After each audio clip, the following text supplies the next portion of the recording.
आज सूरदास के पद का दूसरा भाग आपके सामने प्रस्तुत कर रहा हूँ। जैसा कि पिछली कक्षा में मैंने कहा था कि उद्धव जी ज्ञान का संदेश देने के लिए गोपिकाओं के पास आए हैं और वह यह बताना चाहते हैं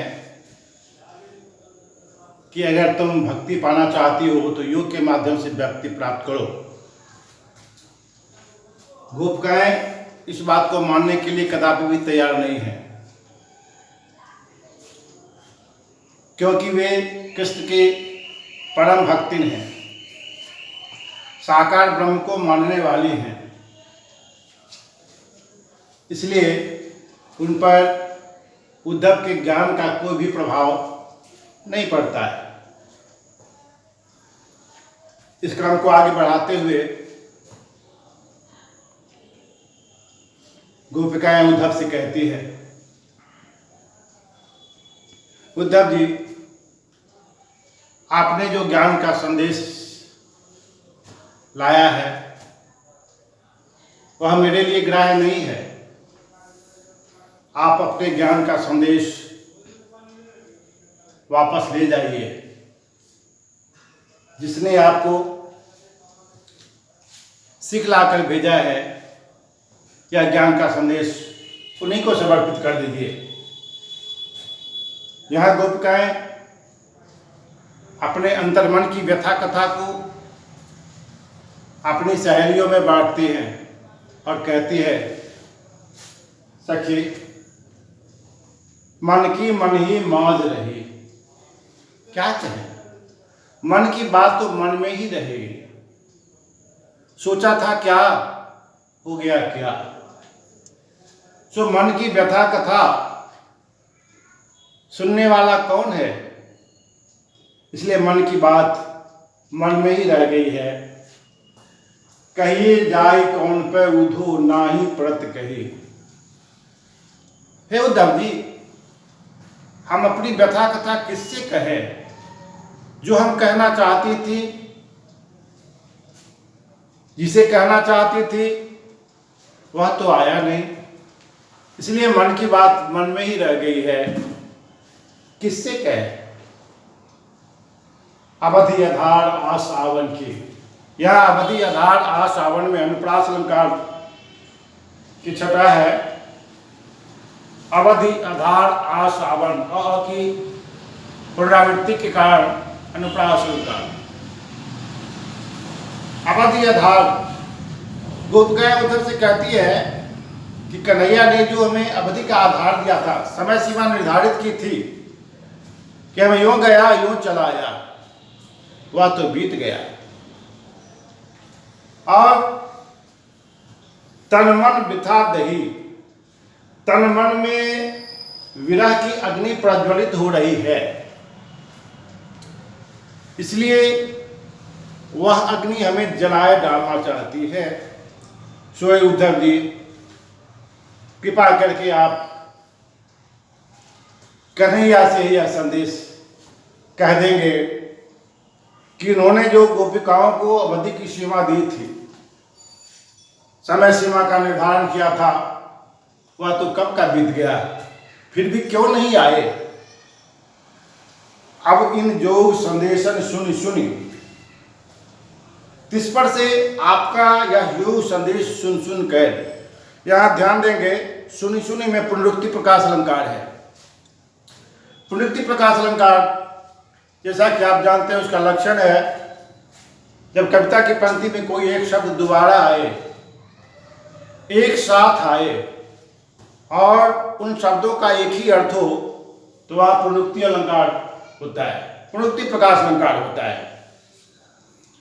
गोपिकाएं कहती है, उद्धव जी, कन्हैया तो नहीं आए, उन्होंने योग का संदेश भेज दिया है आपके माध्यम से।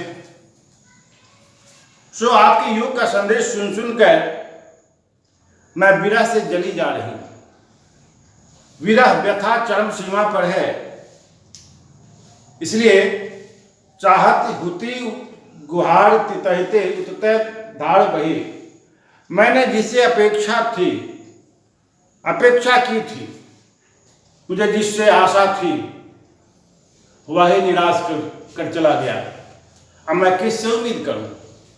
मैंने सोचा था कि कन्हैया आएंगे और प्रेम का संदेश हम लोगों के बीच में फैला देंगे, लेकिन ऐसा कुछ हुआ नहीं।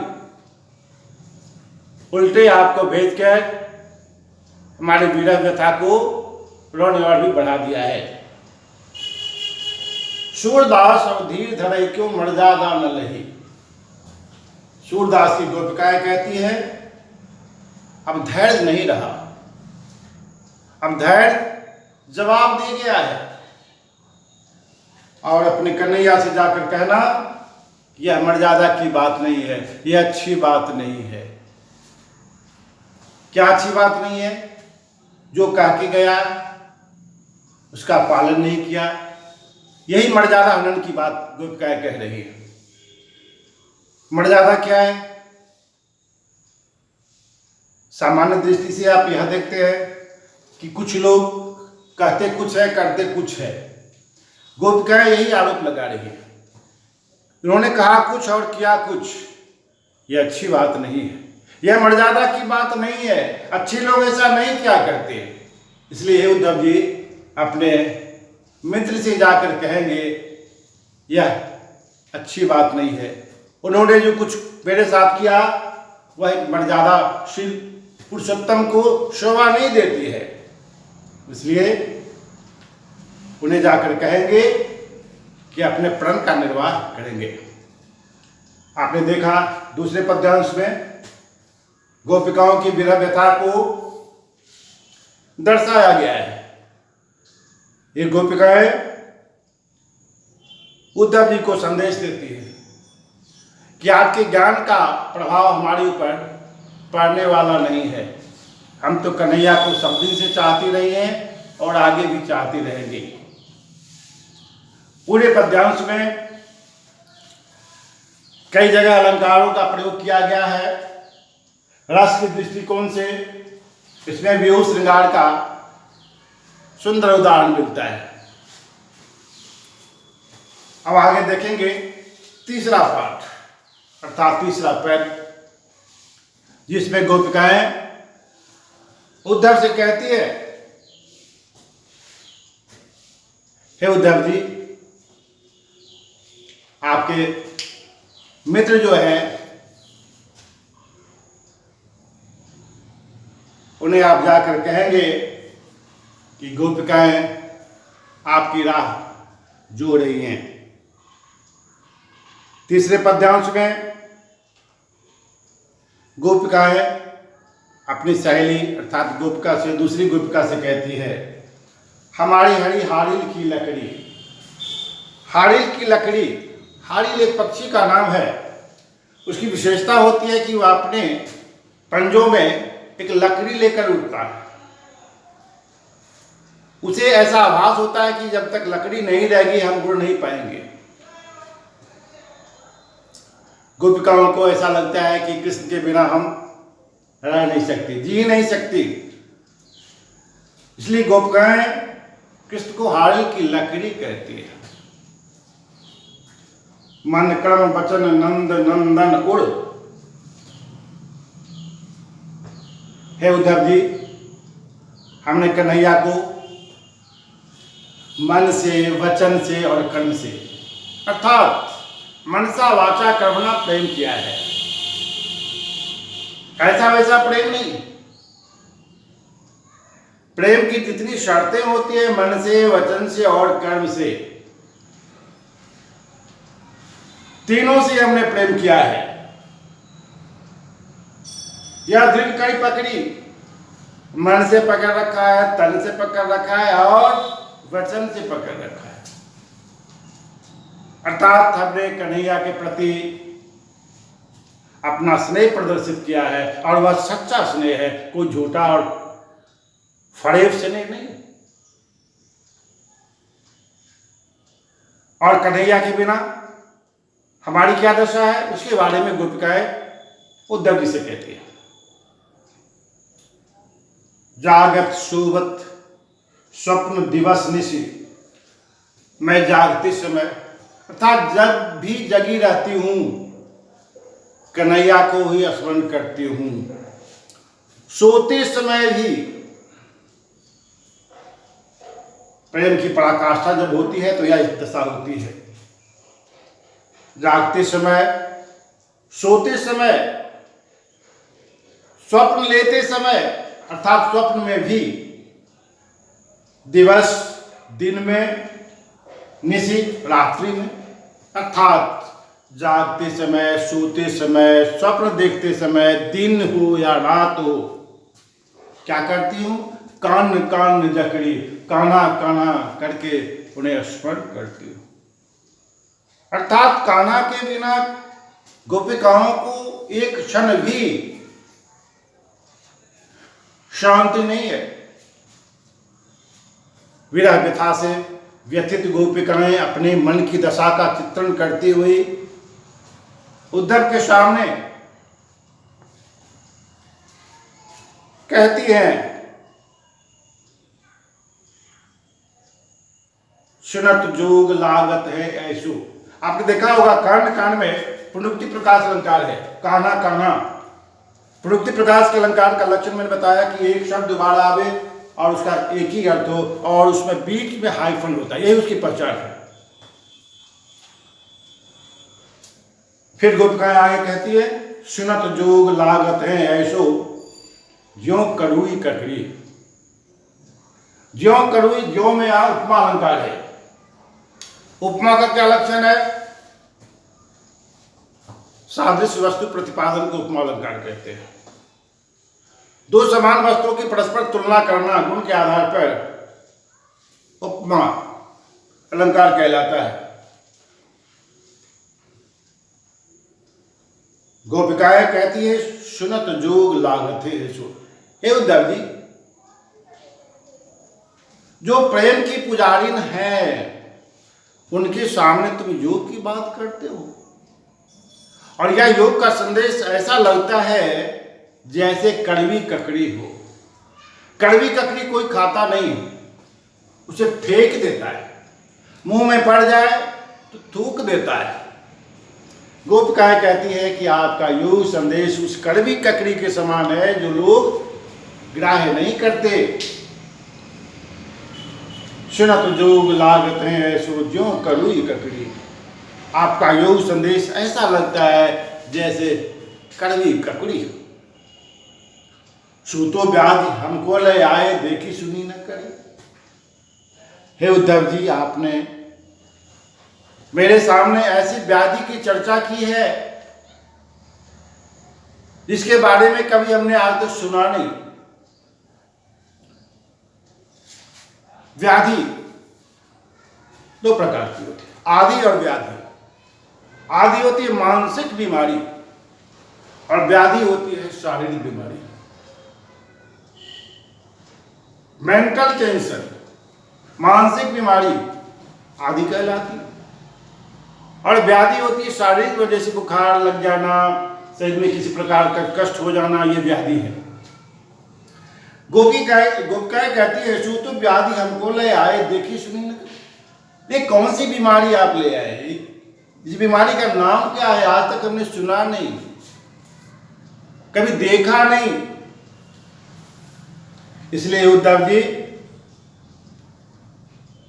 आपका योगदान, ज्ञान का जो संदेश है वह हमारे लिए व्याधि है, बीमारी से कम नहीं है, जिसे हम ग्रहण करना नहीं चाहती है। फिर अंतिम पंक्ति में सूरदास की गोपिकाएं कहती है उद्धव से, या तो सूर तिनैले सौंपो जिनके मन चकरी। सूरदास की गोपिकाएं कहती है कि हे उद्धव जी, यह बीमारी उन्हीं को ले जाकर के वापस कर दो जिन्होंने आपके माध्यम से मेरे पास भेजा है। अर्थात यह कृष्ण की ओर संकेत है। गोपिकाएं स्पष्ट जान चुकी है कि उद्धव को भेजने वाला कोई और नहीं बल्कि उसका कान्हा ही है।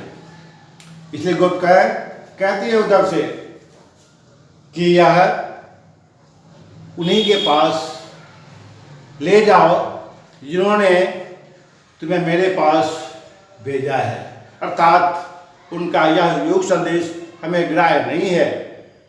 जिनके मन चक्री, चक्री का अर्थ होता है चक्र, चक्र की विशेषता होती है वह हमेशा घूमते रहता है।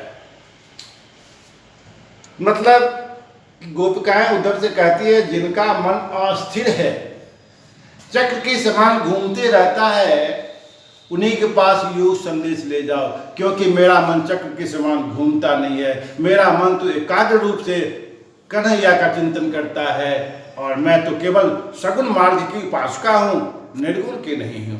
इसलिए हे उद्धव जी, यह संदेश उन्हीं के पास ले जाकर वापस कर दो जिन्होंने तुम्हें भेजा है। उक्त पद्यांश में आपने देखा, सुना, पढ़ा कि गोपिकाएं उद्धव से शिकायत करती हैं कि मेरा अनन्य प्रेम कन्हैया के प्रति है। वह प्रेम कैसा है? सोते समय, जागते समय, रात हो दिन हो, अर्थात प्रति क्षण प्रति पल निशि दिन मैं उनके नाम का जाप करती रहती हूँ। उनके नाम के जाप के सिवा मेरे जीवन का कोई और अन्य लक्ष्य नहीं है। अब चौथे पद्यांश में गोपिकाएं उद्धव से कहती है, ये चारों पद गोपिकाओं और उद्धव के प्रति समर्पित है। ये परस्पर वार्ता हो रही है, एक कहता है दूसरा सुनती है, दूसरी कहती है पहला सुनता है। और इस तरह की जो वार्ता है, जो यह वार्ता सूरदास जी ने भ्रमण गीत से प्रस्तुत किया है। चौथे पद्यांश में गोपिकाएं कहती है, हरि है राजनीति पढ़ी आए। ए उद्धव जी, कन्हैया राजनीतिज्ञ हो गया है, अब तो वह राजनीति की बात करने लगा है। पहले तो ऐसा नहीं था, पहले तो वह केवल प्रेम की बात करता था, प्रेम के सिवा उसे कुछ भी सुहाता नहीं था। लेकिन कन्हैया प्रेम की बात छोड़ के राजनीति की बात करने लगा है, अर्थात वह पूर्ण रूप से राजनीतिज्ञ हो गया है। राजनीतिज्ञ में यहां व्यंग्य किया है, यहां व्यंग्योक्ति है। आम चर्चा में भी कहते हैं हम, क्या भाई बहुत बड़े राजनीतिज्ञ हो गया हो। अरे हमको राजनीति मत सिखाओ, हम राजनीति स्वयं जानते हैं। गोपिकाएं कहती है कि हमारे हरि कन्हैया, हमारा कहना राजनीतिज्ञ हो गया है। समझी बात कहत मधुकर की समाचार से पाए। गोपिकाएं परस्पर अपनी भावना व्यक्त करती है कि हे गोपी, उद्धव जी ने जो कुछ भी कहा, क्या वह बात समझ में आई? प्रश्न है। क्या उनका कुशल समाचार मालूम हुआ? उद्धव जी ने अपने कान्हा के बारे में क्या कहा? हमें तो कुछ समझ में बात नहीं आई। क्या तुम्हें समझ में बात आई? अगर आई है तो हमें बताओ।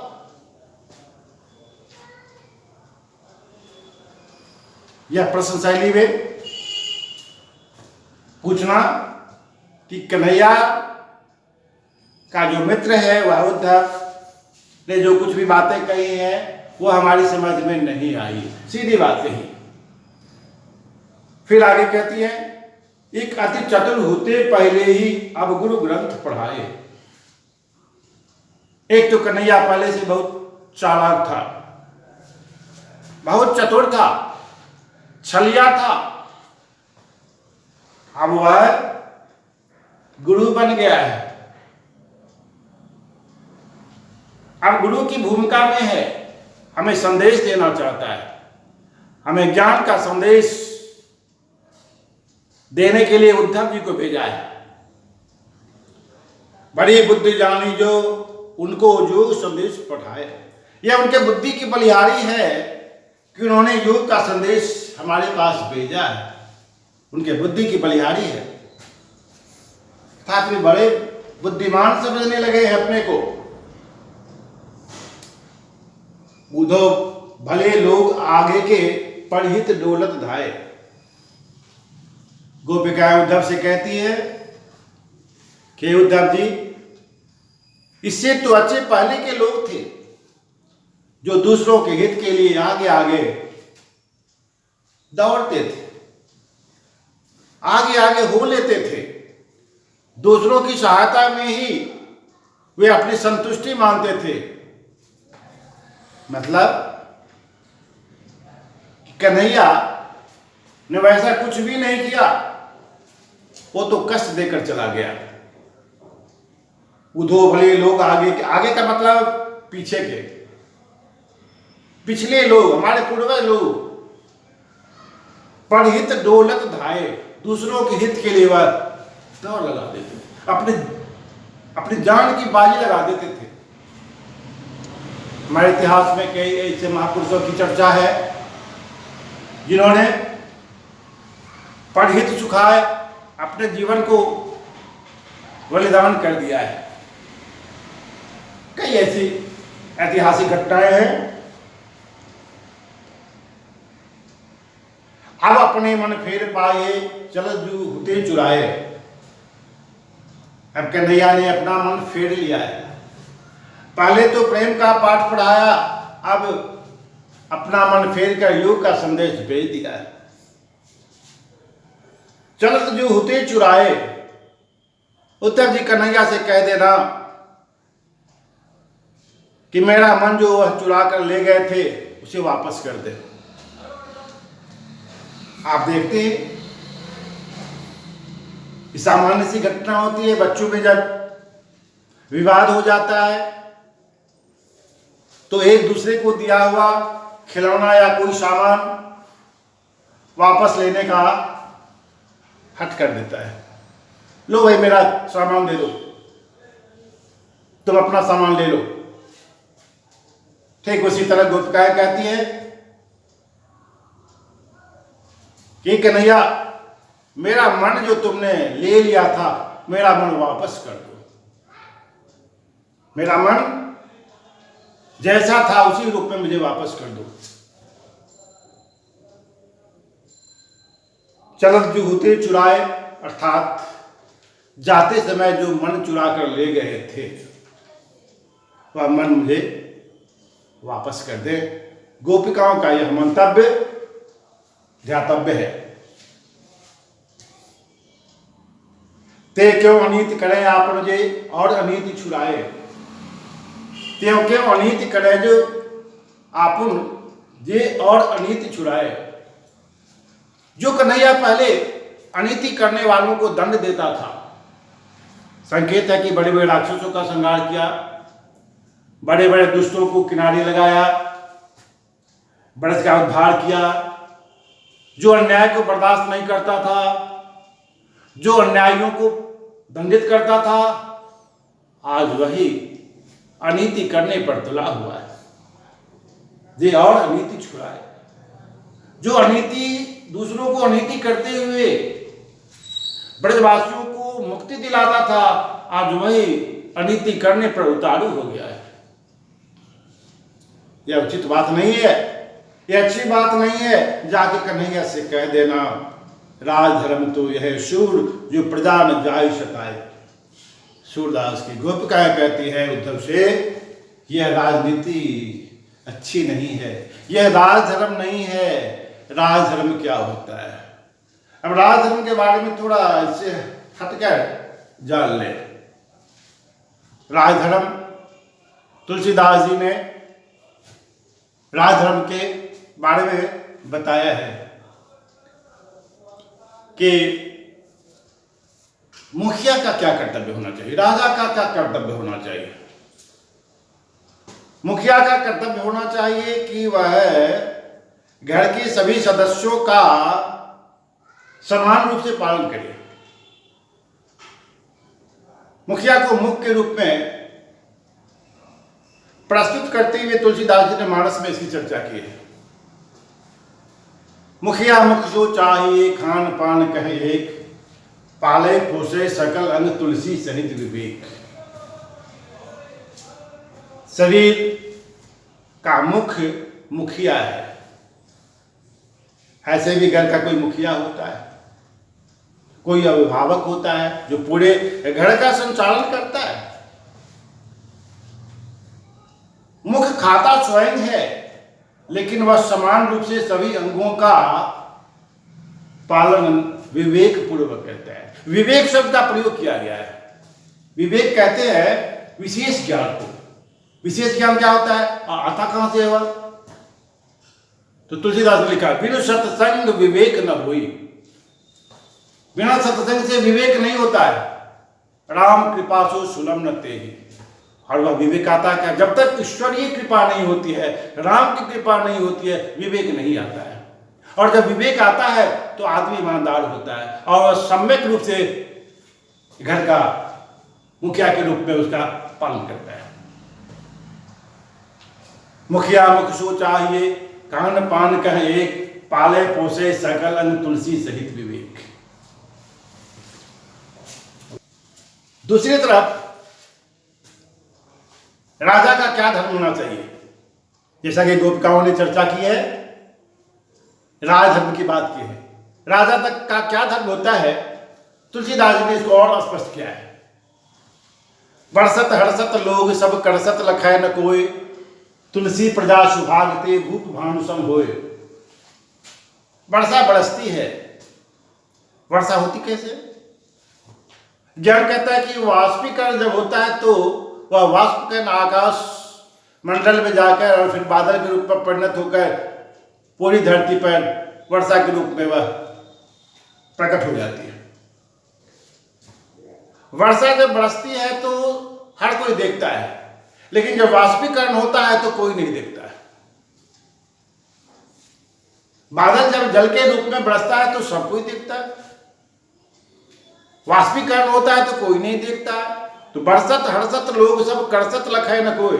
उसी प्रकार राजा को टैक्स उतना ही लेना चाहिए, प्रजा से कर उतना ही लेना चाहिए, जिस प्रजा की जो स्थिति है, जो आर्थिक स्थिति, उसी हिसाब से लेना चाहिए। यह सूरज न्यायवादी है। वह समान रूप से वाष्पीकरण करता है। जैसे समंदर से अधिक मात्रा में, कुआं से कम मात्रा में, पोखरा से उसी मात्रा में, जिससे उसका अस्तित्व बना रहे। और जब देता है तो क्या होता है? सब देखता है। तो राजा को सूरज के समान न्यायवादी होना चाहिए। इसलिए गोपिकाओं ने जो यह व्यंग्य किया कि राजा का धर्म तो होता है समान रूप से प्रजा का पालन करना। हम कह देना कि हम भी तो कन्हैया की प्रजा ही हैं, कन्हैया राजा है मेरा, इसलिए उसका धर्म बनता है कि समान रूप से हमारा पालन करें। धन्यवाद बच्चों। दूसरी कक्षा में फिर हम व्याकरण की चर्चा करेंगे।